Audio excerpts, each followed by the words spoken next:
দেশের অভ্যন্তরীণ প্লেসে একটু শান্তি শৃঙ্খলা আনয়ন করার জন্য অনেক চেষ্টা সাধনা করা হচ্ছে। ফ্যাসিস্ট আওয়ামী লীগ নেই, ফ্যাসিস্ট আওয়ামী লীগের যে ক্রিয়াকর্ম তৎপরতা সেটাও নেই, অথচ কেন এরকমভাবে একটা অরাজকতার পরিবেশ বিরাজ করছে এ দেশে।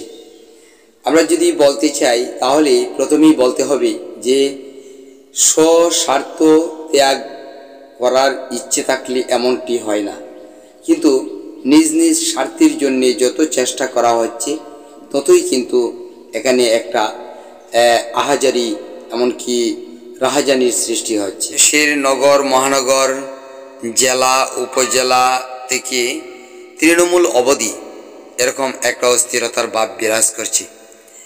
এটির মানে হলো যে আগামীতে কারা ক্ষমতায় যাবে আর আগামীতে কারা ক্ষমতার স্বপ্ন দেখবে সেই চিন্তা ভাবনা নিয়ে।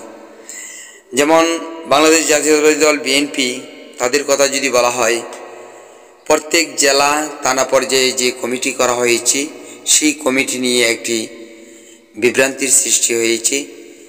কেহ চাচ্ছে যে আমরা পেলাম না, আর কেহ পেয়ে নিজেদের স্বপ্নকে বাস্তবায়ন করার চেষ্টা করছে। এরকমভাবে একের পর এক করে যে ধরনের তৎপরতা অপতৎপরতা চলছে, শুধু তাই নয়, এ নিয়ে বিশৃঙ্খলাও সৃষ্টি হচ্ছে।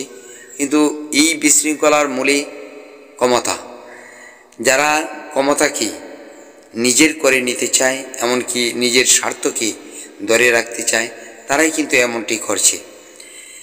আবার এখানে দেখা যাচ্ছে যে কিছু ভেদ বিচার আছে, বিবেক বিবেচনা আছে।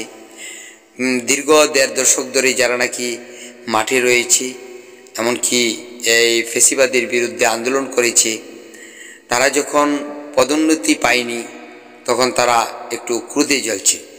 আবার যারা এরকম আছে যে তেমন একটি রাস্তাঘাটে এমনকি ফ্যাসিবাদের আন্দোলনে দেখা যায়নি, তারা যখন পদোন্নীত হয়েছে তাদেরকে দমিয়ে রেখে যারা নাকি অক্লান্ত পরিশ্রম করেছে, এমনকি হাজার হাজার মামলা খেয়েছে, তাদের নেতৃত্ব ধরে রাখার চেষ্টা করছে। এইরূপ অশৃঙ্খল বিশৃঙ্খলতা সৃষ্টি হচ্ছে একটি মাত্র কারণ, সেখানে সুবিবেচনার অভাব, এমনকি সুবিচারের অভাব। দেশ ও জনতার কল্যাণে যারা অবিরত ছিল বিগত দিনে, তাদের মাঝে যে একটা বিশৃঙ্খলা সৃষ্টি হয়েছে সেটা হলো যে আমরা অনেক কিছু করেছি দেশের জন্যে, তোমরা তখন রাজপথে ছিলে না, আর এখন যখন আমরা সুব্যবস্থা করে দিলাম তখন তোমরা রাজপথ দখল করতে নিচ্ছ। এরকম একটি বিষয় নিয়ে কিন্তু এরকম ধরনের একটা অশৃঙ্খল বিশৃঙ্খলতা সৃষ্টি হচ্ছে। যাক, এটি হলো রাজনৈতিক অভ্যন্তরীণ ব্যাপার, দলীয় অভ্যন্তরীণ ব্যাপার, যেগুলির দ্বারা মানুষের যে একটা সাধারণ মানুষের যে একটা ক্ষতি সেটা কিন্তু হচ্ছে না।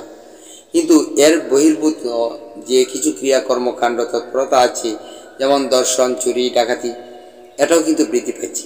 কিন্তু ওটা কারা করছে সে নিয়ে আমাদেরকে ভাবতে হবে। এটা করছে এমন একটি দল যারা নাকি আগে বেশি করে খেত কিন্তু এখন পায় না, যারা আগে খোলামেলা খেত এখন পায় না। এরকম ধরনের কিছু ব্যক্তিত্ব আছে যাদের মাঝে মানে সাধারণ বোধ বিবেচনা নেই, এমনকি যাদের লক্ষ্য হলো যে এদেশের বর্তমান ইন্টারিম গভর্নমেন্টকে বিপদে ফেলা, এমনকি বিপাকে ফেলা, এদেশের দুর্নাম ছড়িয়ে সাধারণত এই দেশের সরকারের যে লক্ষ্যমাত্রা আছে সেটাকে বিফলে দেওয়ার চেষ্টা করা।